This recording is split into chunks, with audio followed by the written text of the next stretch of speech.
ត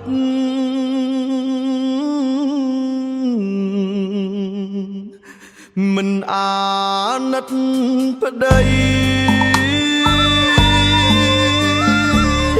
ខំប្រឹងរាល់ថ្ងៃ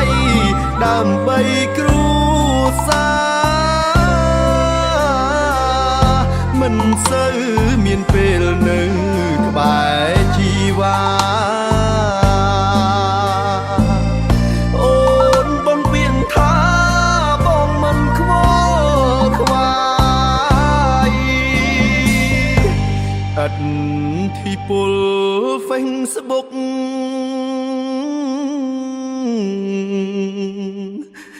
ឲ្យគេស្គាល់អូនលេងឆាប់ទាំងត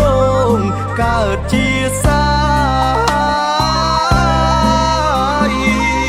ប្តីប្រឹងធ្វើការញឹងហូរបែកខ្ចាយស្ងួនមានសាហាយលួចរត់តាមគេ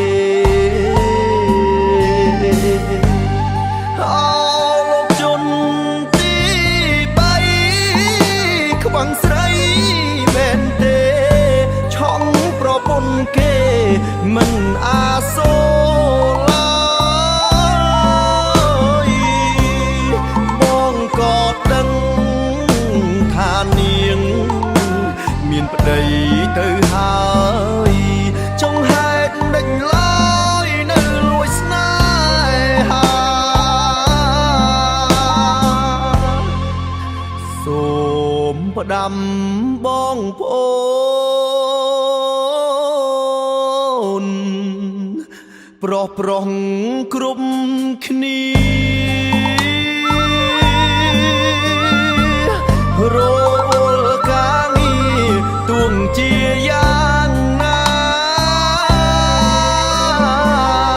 ថែប្រពន្ធផងប្រយ័ត្នឈឺផ្សា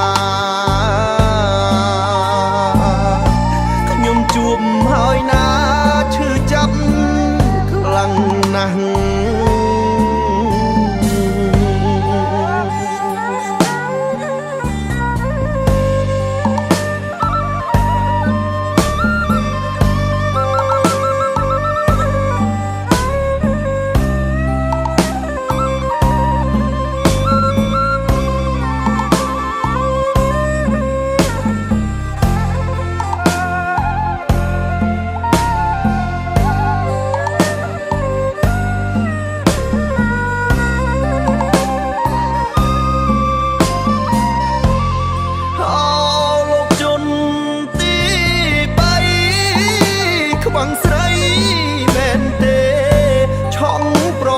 គេមិនអាសូរឡើយបងក៏ដឹងថានាងមានប្តីទៅហើយចង់ហេតុដេញឡើយនៅលួចស្នេហាសូមផ្ដាំបងប្អូនប្រុសប្រុសគ្រប់គ្នា